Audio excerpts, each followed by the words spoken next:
I'm Sarah, 29 years old, and I'm sitting in this courtroom watching my husband of 6 years laugh as he signs our divorce papers. Michael always thought I was just a naive small-town girl with no real ambition. Little did he know that while he was cheating on me with his coworker, I was building an empire right under his nose. The judge is about to read my financial statement, and I can't wait to see that smug smile disappear from his face. Before I tell you how my soon-to-be ex-husband's expression completely changed, let me know where you're watching from and hit that like and subscribe button if you've ever had to stand up for yourself when no one expected you to be capable. I was a small-town girl from Tennessee who moved to Nashville to study accounting at Vanderbilt University. I had big dreams of working in corporate finance despite my humble upbringing. My parents had always taught me the value of hard work and saving money, lessons that would prove invaluable years later. I met Michael at a coffee shop near the university campus. I was there studying for a financial analysis exam when he approached my table. He was a third-year law student from a traditional family of Nashville attorneys, and he radiated the kind of confidence that only comes from never having to worry about money a single day in your life. "You have potential, you just need the right guidance," were his first words to me, looking at my accounting textbook spread across the table. At the time, I thought it was a compliment. Now I realize it was both an insult and a preview of our entire relationship. He seemed perfect, ambitious, charming, successful, and apparently interested in me despite my ordinary background. Our romance was a whirlwind. Michael took me to restaurants I could never afford, weekend trips to Gatlinburg, and introduced me to a lifestyle I had only seen in movies. But from the beginning, he was constantly improving my tastes and social circle. He criticized my Target clothes, suggested I cut my hair in a more sophisticated way, and made subtle comments about my college friends being limited in worldview. I was making a modest income working part-time as an accounting assistant at a small firm. I loved my job, the analytical challenges, and the satisfaction of seeing numbers fit together perfectly. Michael, however, referred to it as my little job, and frequently suggested I didn't even need to work. "Why exhaust yourself for pennies when I can give you everything you need?" he would say, not understanding that my career was about more than money. It was about my identity and independence. After 18 months of dating, he proposed during a romantic weekend in Gatlinburg. The ring was stunning, the champagne expensive, and the moment perfectly orchestrated for maximum impact. Several people in the restaurant even applauded. It felt like a fairy tale, and I said yes without hesitation. Our wedding was an intimate ceremony in Savannah, Georgia. My choice, despite his family's pressure for something grander in Nashville. Looking back, I realized that was one of the few times I managed to hold my ground against the Shannon family expectations. "At least it was in a respectable location, even if it was simple," commented his mother, Margaret, with a tight smile that didn't reach her eyes. That was my first real taste of how his family viewed me, as someone who wasn't quite good enough for their son. After our honeymoon in the Caribbean, we moved into his house in Belmead, one of Nashville's most exclusive neighborhoods. Everything was sleek, expensive, and cold, much like his family. I tried to add personal touches, photos, colorful artwork, plants. But Michael preferred the minimalist aesthetic that showcased wealth, rather than our personality as a couple. The first signs of trouble appeared within months. Michael questioned every decorating decision I made, criticized my choice of friends, and made subtle digs about my career path. "Accounting is so common," he said once after meeting some of my colleagues. "You have the potential to be exceptional, but you're wasting it on bookkeeping for companies no one's heard of." I tried to fit into his social circle, the wives of other attorneys and executives who spent their days shopping, at spas, or planning charity events. They were pleasant enough to my face, but I never felt truly accepted. I overheard one of them at a dinner party referring to me as Michael's experiment with the middle class. Instead of defending me, Michael later suggested I try harder to fit in, maybe update my wardrobe or take up tennis. "They just need to see that you're making an effort to adapt to our lifestyle," he explained, as if my identity was something to be molded and corrected. Those early years were a confusing mix of luxury and loneliness, being showered with expensive gifts while feeling my self-worth diminish. I was slowly becoming what Michael wanted, a trophy wife who reflected well on him, while the independent, creative woman I had been was fading away. 2 years into our marriage, the tensions that had been simmering beneath the surface began to boil over. Michael had always been particular about our finances, but his behavior became increasingly controlling. Despite our joint accounts, he questioned every purchase I made, while spending lavishly on himself without discussion. "Did you really need another set of professional development books?" he would ask, examining the credit card statement. "That's $150 that could have been invested." Meanwhile, he thought nothing of dropping thousands on a new golf membership or expensive watches. Gradually, I found myself isolated from my friends and family. Visits to my parents in small-town Tennessee became less frequent because Michael always had an excuse. A work event, a dinner with clients, or simply that rural Tennessee is too provincial for my taste. My college friends stopped calling after Michael made it clear they weren't sophisticated enough for his home. Your friend Jessica asked if our wine was from California, he scoffed after a dinner party I had organized. As if we would serve domestic wine to guests. It's embarrassing, Sarah. My career, which had once been a source of pride, became a constant battleground. When I was offered a promotion to senior accountant, Michael wasn't supportive. Is the modest bump in salary worth the extra hours away from home? He questioned. We're planning to start a family soon, remember? This was news to me. Whenever I brought up having children, he always said the timing wasn't right. It was around this time that I discovered my passion for financial consulting. The firm I worked for was expanding its services, and I volunteered to learn the advisory and strategic planning aspects. I found I had a natural talent for understanding investment patterns and creating financial strategies that delivered real results. Excited about this new direction, I shared my idea of eventually starting my own boutique financial consulting firm with Michael. His response was crushing. Sarah, be realistic. Starting a business requires business acumen, which isn't exactly your strong suit. Besides, most small businesses fail within the first year. Why risk what we have? Our approaches to money highlighted our fundamental differences. Michael believed in conspicuous consumption, the right address, the right car, the right vacation spots, all to maintain an image of success. I, with my middle-class upbringing, believed in saving, investing wisely, and finding value rather than just high price tags. As our third anniversary approached, Michael's late nights at the office became the norm rather than the exception. Big client, market analysis, quarterly reports. His excuses varied, but his absence remained constant. I ate dinner alone most nights, went to bed alone, and increasingly lived the life of someone single, but with the financial scrutiny of a child receiving an allowance. Our first truly major argument came after his family's annual Christmas gathering. In the car ride home, his mother had pointedly asked when we would be giving her grandchildren. I mentioned that I was ready whenever Michael was, only to have him smoothly change the subject. When I confronted him at home, his reaction was cold. Children are a massive responsibility and expense, he said, loosening his tie. With your modest career and my family's expectations, any child of ours would need trust funds, private schooling, the right connections. We're not there yet financially. Not there yet? I questioned, genuinely confused. Michael, you make 6 figures. Your family has generational wealth. What are we waiting for? His response was telling. My money isn't the issue. You still haven't established yourself properly. What would you contribute to a child's future? The hurt of his words festered for days. His dismissive attitude toward my career, insignificant, he called my salary during another argument, solidified something in me. I needed financial independence. Not just for myself, but for my sanity. That week, I opened a separate bank account at a different bank. I set up a small direct deposit from my paycheck, not enough that Michael would notice if he checked our joint accounts, but enough to start building something of my own. Simultaneously, I began educating myself on financial independence. I read books on investing, took free online courses on business management, and subscribed to newsletters about entrepreneurship. All of this I did in private browsing modes, careful not to leave digital breadcrumbs for Michael to discover.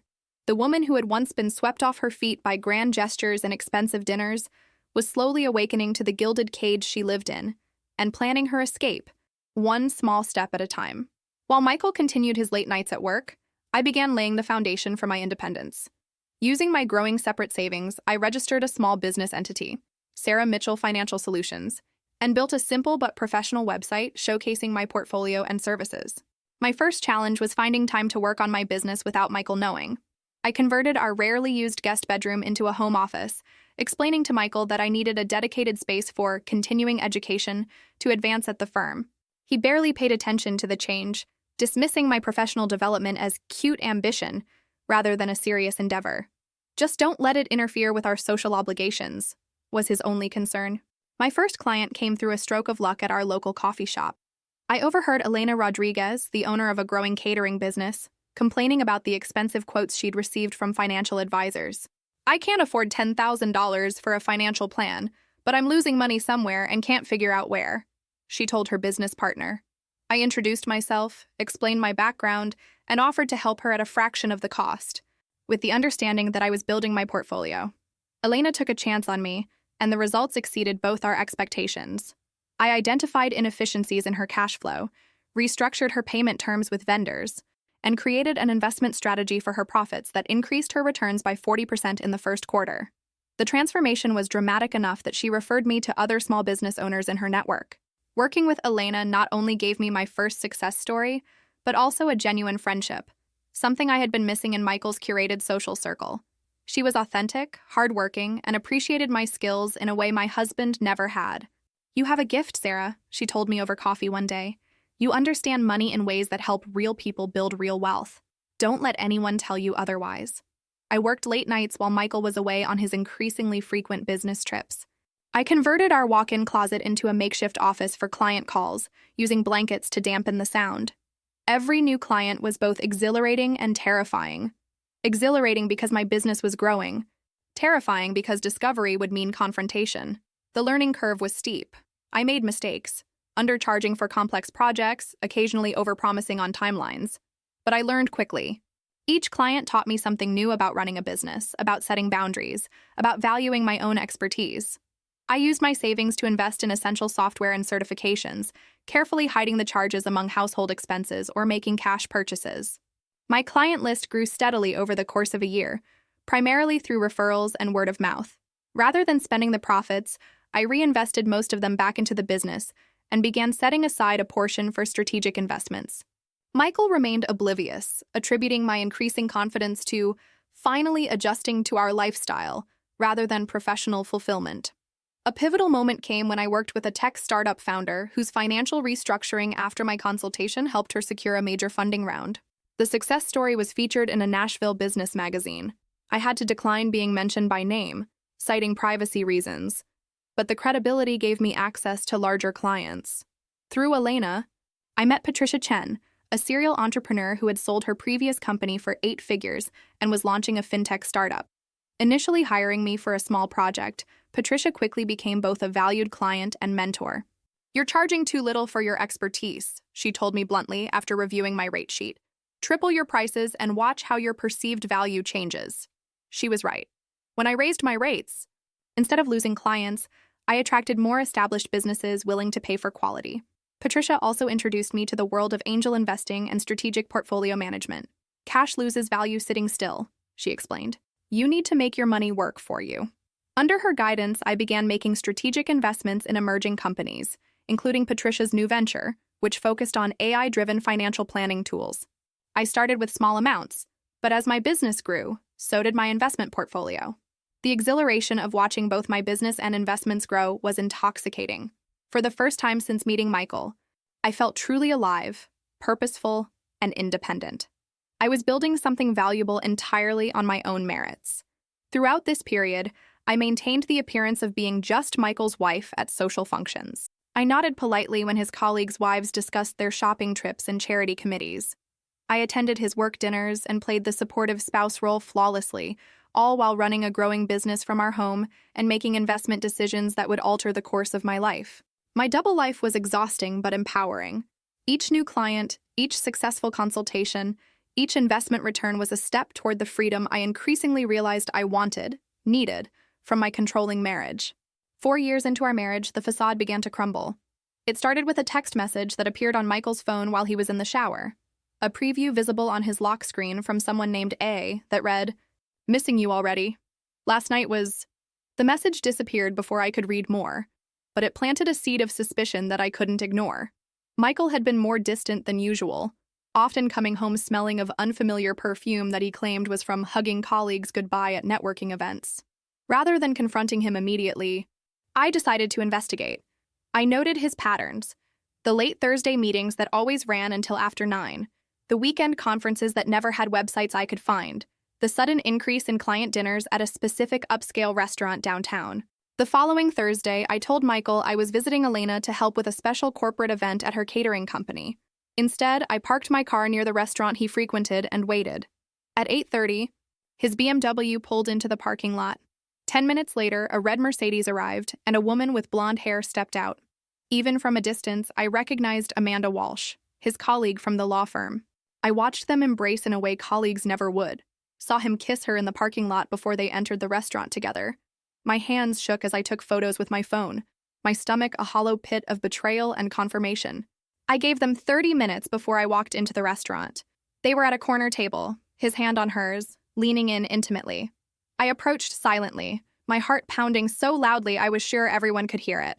"This explains the late meetings," I said, my voice surprisingly steady. Michael jerked back, his face cycling through shock, guilt, and finally settling on annoyance at being caught. Amanda had the decency to look embarrassed, gathering her purse and mumbling something about using the restroom. "Sarah, this isn't what it looks like," Michael began, using the same smooth tone he employed with difficult clients. "Really? Because it looks like you're having dinner with your girlfriend while your wife thinks you're working." The conversation that followed was surreal. Michael offered a half-hearted apology, claimed it was just physical, and had the audacity to blame me for his infidelity. "You've been so wrapped up in your little accounting projects," he said, lowering his voice as neighboring diners began to notice our tension. "You've become boring, Sarah, unambitious. When was the last time you made an effort in our marriage?" I left the restaurant alone, driving aimlessly for hours before returning home. Michael came back past midnight, offering promises to end the affair, suggesting counseling, even proposing a second honeymoon. For reasons I didn't fully understand then, I pretended to consider reconciliation. "I need time," I told him, which wasn't a lie. I needed time, not to forgive him, but to plan my next steps. The weeks that followed were a masterclass in deception on both our parts. Michael became temporarily attentive, bringing flowers, suggesting date nights, while I began consulting with divorce attorneys during my supposed meetings with clients. Rebecca Torres, a formidable divorce attorney recommended by Patricia, laid out the reality of my situation. "Tennessee is an equitable distribution state," she explained.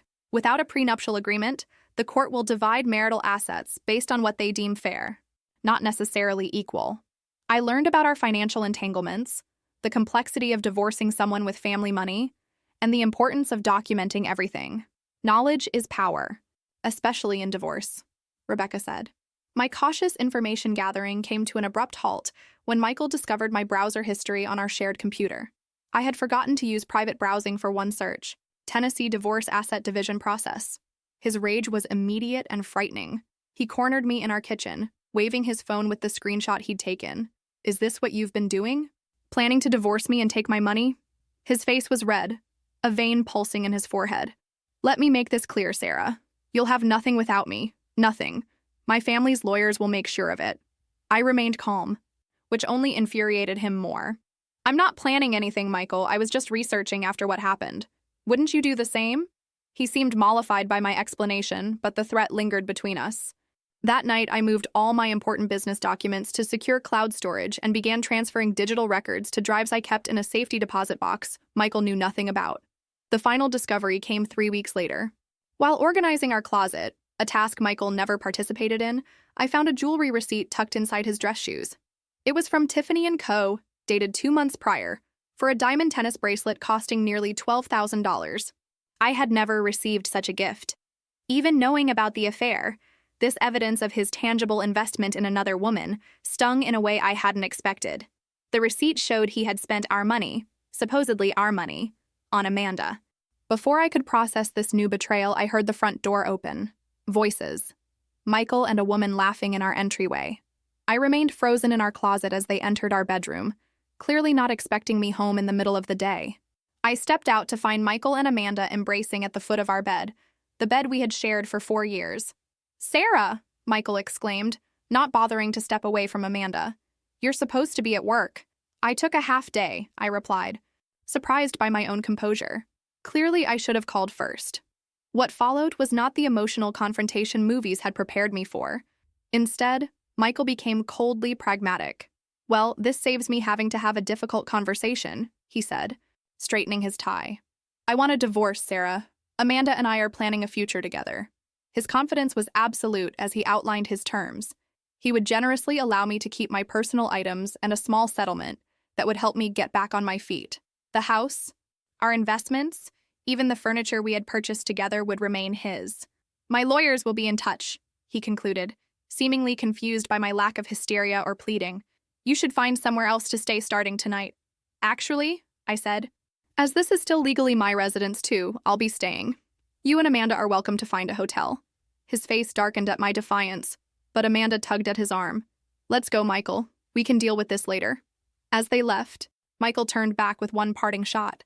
You'll regret not taking my generous offer. By the time my lawyers are done, you'll be lucky to afford a trailer park in the worst part of Nashville. I closed the door behind them, leaned against it, and for the first time since discovering his affair, I smiled. Michael had no idea what was coming. The day after I caught Michael and Amanda in our bedroom, he moved most of his clothes and personal items out of the house. I changed the locks that same afternoon, legally questionable, but it gave me time to properly document our belongings before he could remove anything valuable. Michael's assumption about my financial naivety quickly became apparent in the initial settlement offer his lawyer sent over, a one-time payment of $50,000 and 6 months of living expenses. In exchange, I would make no claims on any of our other assets, including the house I had helped furnish and maintain over 4 years. He's testing the waters, Rebecca explained when I showed her the offer. He's assuming you don't know your rights or the true extent of your marital assets. With Rebecca's guidance, I formally rejected the offer and began the process of financial discovery, a legal mechanism requiring both parties to disclose all assets and liabilities. Michael's response was to have his lawyer delay and obfuscate at every turn. This is a standard tactic, Rebecca assured me. They're hoping to drain your resources and patience until you accept less than you deserve. What Michael didn't realize was that I wasn't depending on his disclosures. I had been tracking our joint finances meticulously for years, including accounts he thought I didn't know about. More importantly, I had my own growing resources that he knew nothing about. After careful consideration and consultation with Rebecca, we made a strategic decision. I would temporarily withhold the true scope of my business and investments during the initial phases of negotiation. Tennessee law generally considered businesses started during marriage to be marital property. But Rebecca identified a potential exception based on the fact that Michael had actively discouraged my business and provided no support, financial or otherwise, in its creation. We'll disclose everything at the right time, she assured me. But for now, let's let him believe his own narrative about you. While the legal process inched forward, Michael launched a social offensive. Mutual friends began avoiding my calls. Invitations to social events dried up. Even our neighbors, who had always been friendly, became coldly professional. I later learned that Michael had been spreading a narrative that I had cheated on him, that I was mentally unstable, and that he was divorcing me despite his best efforts to save our marriage. In the circles where his family name carried weight, his version of events was accepted without question. The pain of this social exile was unexpectedly sharp. People I had shared holidays with, celebrated milestones with, shared confidences with, all vanished from my life based on Michael's lies. All except Elena and Patricia, who never wavered in their support. People who believe gossip without hearing both sides aren't worth your energy, Elena told me over emergency pastries in her catering kitchen after a particularly difficult day. Focus on building your new life, not mourning the old one. Michael's attempts to intimidate me escalated as he realized I wasn't going to quietly accept his terms. There were late-night phone calls with thinly veiled threats about making sure you never work in this city again, and even a suggestion that he would report my business for tax irregularities. An empty threat since my business finances were meticulously documented.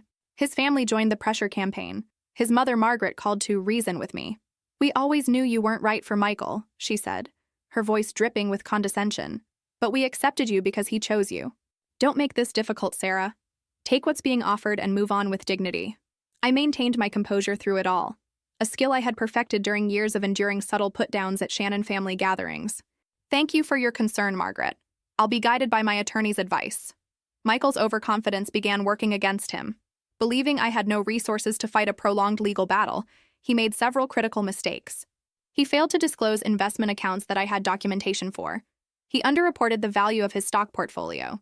He claimed certain assets were separate property when they had been clearly purchased with marital funds.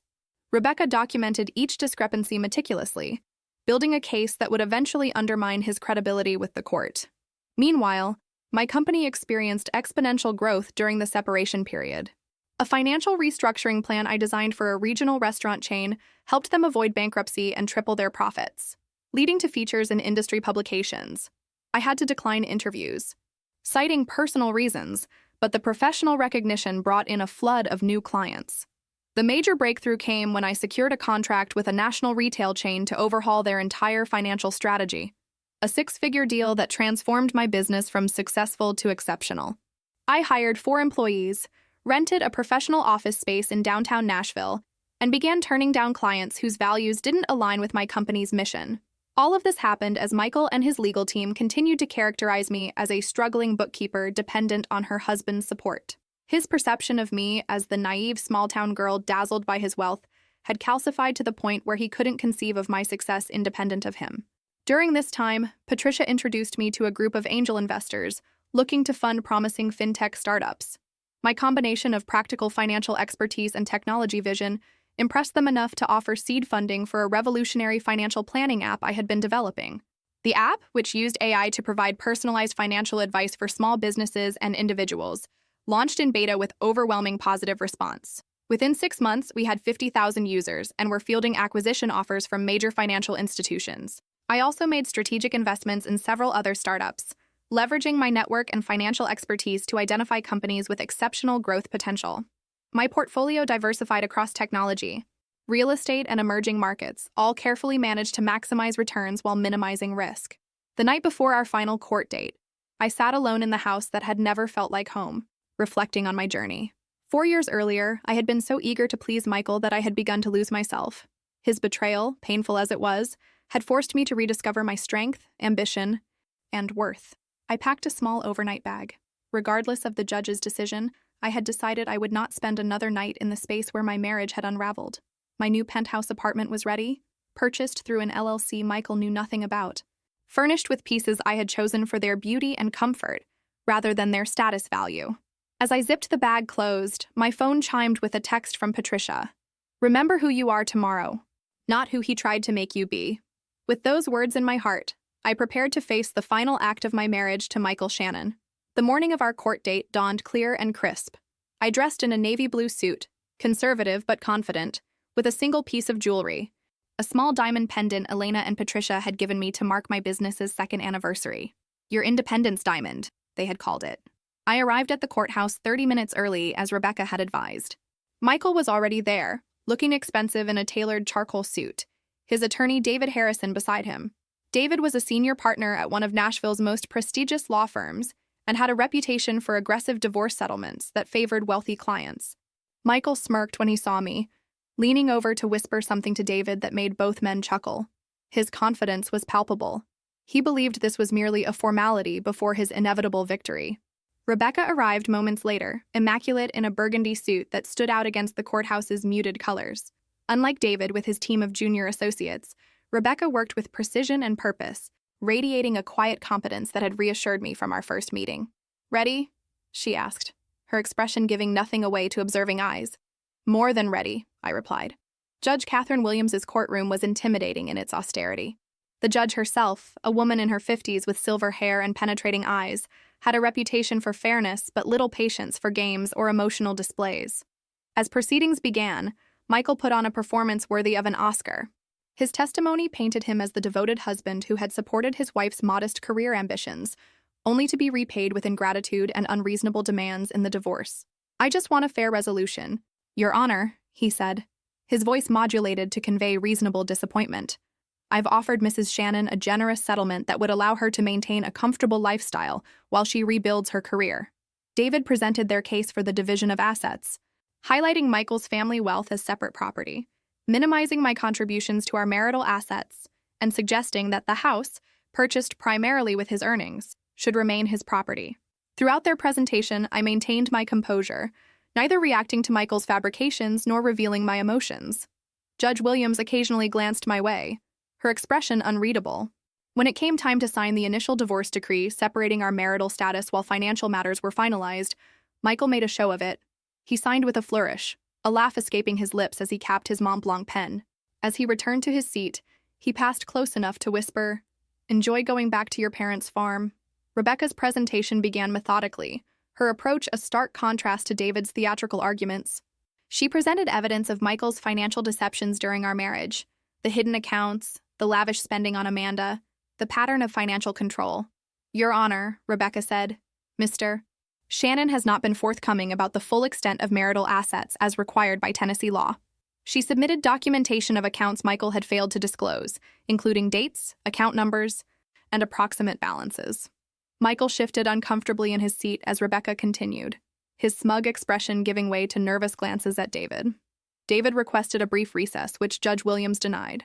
I believe we should continue, Counselor. I'm particularly interested in hearing about these undisclosed assets. The atmosphere in the courtroom tensed as Rebecca methodically dismantled Michael's financial deceptions. Judge Williams's expression grew increasingly stern as the evidence mounted. Furthermore, Your Honor, Rebecca continued, we request that the court consider Mrs. Shannon's separate property that was established during the marriage but without any contribution or support from Mr. and Shannon. This was the moment we had prepared for. Judge Williams looked up from her notes. Please elaborate, Counselor. Mrs. Shannon established a financial consulting business during the marriage. Mr. Shannon not only provided no support for this venture, but actively discouraged it and belittled her professional ambitions, as evidenced by these communications.